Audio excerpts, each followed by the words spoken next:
Hi friends, இன்றைக்கி என்னென்னு பார்த்தீங்கன்னா க்ரீன் பீஸ் தாங்க பண்ணலான்ட்டு நைட்டே ஊற வச்சு 8 மணி நேரம் ஊறிடுச்சு. ஒரே ஒரு விசில் குக்கரில் விட்டு எடுத்து வச்சுருக்கேன். அதுக்கு தாளிக்கிறதுக்கு பார்த்திங்கன்னா சோம்பு, சின்ன பூண்டு, அப்புறம் வெங்காயம், தக்காளி 1, கருவேப்பிலை, கொஞ்சமாக இஞ்சி பூண்டு பேஸ்ட்டு, கரம் மசாலா, அதுக்கப்புறம் கொத்தமல்லி, உப்பு, காரத்துக்கு மிளகாத்தூள் சேர்த்துக்கலாம். இன்னொரு தடவை சொல்கிறேங்க. Onion, tomato, curry leaf, ginger garlic paste, garam masala, coriander leaf, அப்புறம் க்ரீன் பீஸ் வந்து பாயில் பண்ணி வச்சுருக்கேன் ஒரு விசில் விட்டு. அதுக்கப்புறம் பட்டை, கொஞ்சமாக சோம்பு இதான் எடுத்து வச்சுருக்கேன். காரத்துக்கு வந்து மிளகாத்தூள் வந்து சேர்த்துக்கலாம். அது எடுக்கல, அது வந்து போடும்போது அப்படியே சேர்த்துக்கலாம். கரம் மசாலா கொஞ்சமாக சேர்த்த போதும். இப்போ அது எண்ணெய் சூடாயிடுச்சு. சோம்பு கொஞ்சம் பட்டையும் சேர்த்துக்கலாம். சோம்பு நல்லா பொரியட்டும். பொரிஞ்சதுக்கப்புறமா இதில் வந்து நான் வெங்காயமும் இஞ்சி பூண்டு பேஸ்ட்டு சேர்த்துக்கிறேங்க.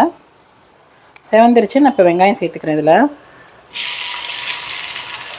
வெங்காயம் ஒரு 2 நிமிஷம் நல்லா வதங்கினதுக்கப்புறமா இஞ்சி பூண்டு பேஸ்ட் சேர்த்துக்கலாங்க.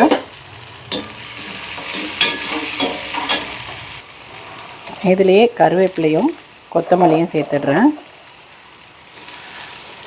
சேர்த்து நல்லா வதக்கி விட்டுடலாம். இந்த பட்டாணி பார்த்திங்கன்னா வேக வச்ச தண்ணியும் கொஞ்சம் இருக்குது. நம்ம இப்போ இதெல்லாம் வதங்கி முடித்தோடனே கொஞ்சமாக மிளகாத்தூள் சேர்ப்போம் பார்த்திங்களா. அப்போ வந்து அது பச்சை வாசனை போகிறது கொதிக்கிறதுக்கு அது வேக வச்ச தண்ணியை கொஞ்சமாக சேர்த்துட்டா நல்லாயிருக்கும். அதுக்காக தான். வெங்காயம் வதங்கிடுச்சு. அதுலேயே இஞ்சி பூண்டு பேஸ்ட் இருக்குல்லையே, அதை கொஞ்சம் சேர்த்துக்கிறேன். சேர்த்து நல்லா வதக்கிக்கலாம். வெங்காயம் இஞ்சி பூண்டு நல்லா வதங்கிடுச்சுங்க. தக்காளியை சேர்த்துக்கிறேன். தக்காளியை சேர்த்து ஒரு 2 நிமிஷம் வதக்கி விட்டுடலாம். கொஞ்சமாக உப்பு சேர்த்துக்கிறேன். இதில் ஆல்ரெடி வேக வைக்கிறது கொஞ்சம் சேர்த்தனால இப்போ கொஞ்சமாக ஒரு பாதி உப்பு சேர்த்தா போதும். சேர்த்து நல்லா வதக்கி விடுங்க. தக்காளி வதங்கினதுக்கப்புறமா இதில் மஞ்சள் பொடி, மிளகாத்தூள் சேர்த்துக்கலாம்.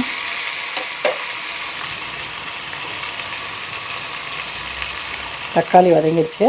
இப்போ இதுலேயே நான் கொஞ்சமாக மஞ்சள் பொடி, அதுக்கப்புறம் பார்த்திங்கன்னா காரத்துக்கு மிளகாத்தூள், அப்புறம் இதுலேயே வந்து நம்ம எடுத்து வச்சுருந்தோம் பார்த்திங்களா கரம் மசாலா, அதையும் சேர்த்துக்கலாம். 3 item, turmeric powder, chilli powder and garam masala 3 ஐட்டத்தையும் சேர்த்து நல்லா மிக்ஸ் பண்ணி விட்டுருங்க. மிக்ஸ் பண்ணி கொஞ்சம் வதங்கட்டும். நம்ம டேஸ்ட்டுக்கு தாங்க. அவங்கள்ட்ட வந்து கறி மசாலா இருந்தால் கறி மசாலா சேர்த்துக்கோங்க. கரம் மசாலா எந்த டேஸ்ட் பிடிக்குமோ அதுக்கேற்ற மாதிரி சேர்த்துக்கோங்க. பசங்களோட டேஸ்ட்டுக்கு ஏற்ற மாதிரி சேர்த்துக்கோங்க. இப்போ இது நல்லா வதங்கிடுச்சு. வேக வச்ச பச்சை பட்டாணியை சேர்த்துக்கலாம். சேர்த்து நல்லா மிக்ஸ் பண்ணிவிட்டு க்ளோஸ் பண்ணி வச்சுடுங்க.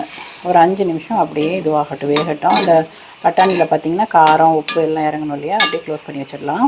இது பார்த்திங்கன்னா நல்லாயிருக்குங்க. சப்பாத்தி கூட, ரைஸ் கூட, எல்லாத்துக்கூடவே சூப்பராக இருக்கும்.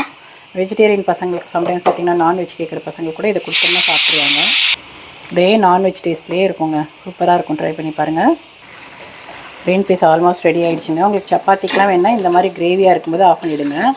இன்னும் கொஞ்சம் ட்ரையாக வேணும், சாம்பாருக்கோ இல்லை ரசம் சாதம் இந்த மாதிரி வெரைட்டி ரைஸ்க்கெலாம் வேணும்னா இன்னும் கொஞ்சம் உங்களுக்கு ஒரு 5 நிமிஷம் வச்சுட்டு ஆஃப் பண்ணலாம்.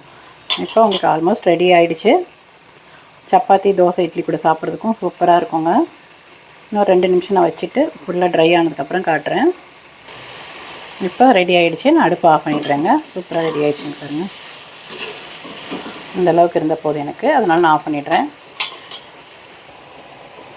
இப்போ நம்ம அப்படியே எடுத்து கிண்ணத்தில் வச்சு கொடுத்துட்டோம்னா சாப்பிட்ருவாங்க. இல்லை நீங்கள் சைட் டிஷ்ஷாக கூட வச்சுக்கலாம். ரொம்ப நல்லாயிருக்கும். எப்படி இருக்குது பார்த்தீங்களா? குழையாமல் ஒரே ஒரு விசில். நிறைய விட்டிங்கன்னா நல்லா இருக்காது. ஒரே ஒரு விசில் விட்டு ஆஃப் பண்ணிட்டிங்கன்னா சூப்பராக இருக்கும். பாருங்கள், நீங்களும் இதே மாதிரி ட்ரை பண்ணி பாருங்கள். எப்படி இருக்குன்றது கமெண்ட்ஸில் சொல்லுங்கள். பிடிச்சிருந்துச்சுன்னா லைக் பண்ணுங்கள், ஷேர் பண்ணுங்கள். மறக்காமல் என்னுடைய சேனலுக்கு சப்போர்ட் பண்ணுங்கள் ஃப்ரெண்ட்ஸ். தேங்க்யூ. கொலையில் பார்த்திங்களா ரொம்ப நல்லாயிருக்கும். நம்ம சும்மா மலைக்கு எதுக்கும் பசங்களுக்கு செஞ்சு கொடுத்தா கூட நல்லா சாப்பிடுவாங்க. அந்த அளவுக்கு சூப்பராக இருக்கும் ஃப்ரெண்ட்ஸ். தேங்க்யூ. இதுலேயே பார்த்திங்கன்னா நீங்கள் மாங்காய்லாம் கூட சேர்த்துக்கலாம். நல்லாயிருக்கும். மாங்காய், கேரட்லாம் சேர்த்திங்கனாலும் சூப்பராக இருக்கும். இந்த பீச்சிலலாம் கொடுப்பாங்க பார்த்திங்களா, அந்த மாதிரி இருக்கும். வெங்காயம், தக்காளியெல்லாம் கரெக்டாக வெந்திருக்குங்க. இப்போ நான் இது சாம்பார் சாதத்துக்கு தான் பண்ணியிருக்கிறேன். உங்களுக்கும் சாம்பார் சாதமோ இல்லை ரசம் சாதம், வெரைட்டி ரைஸ், தயிர் சாதம் எல்லாத்துக்கூடவுமே நீங்கள் ட்ரை பண்ணி பாருங்கள் ஃப்ரெண்ட்ஸ். புதுசாக செய்கிறவங்களா இருந்தால் நிச்சயமாக ட்ரை பண்ணி பாருங்கள். ஏன்னா ரெகுலராக எல்லோரும் செய்கிறவங்க தான் இந்த மாதிரி நம்ம இந்த க்ரீன் பீஸோ இல்லை சென்னா எல்லாத்துலேயுமே பண்ணலாம். இந்த மாதிரி பசங்களும் நிச்சயமாக சாப்பிடுவாங்க.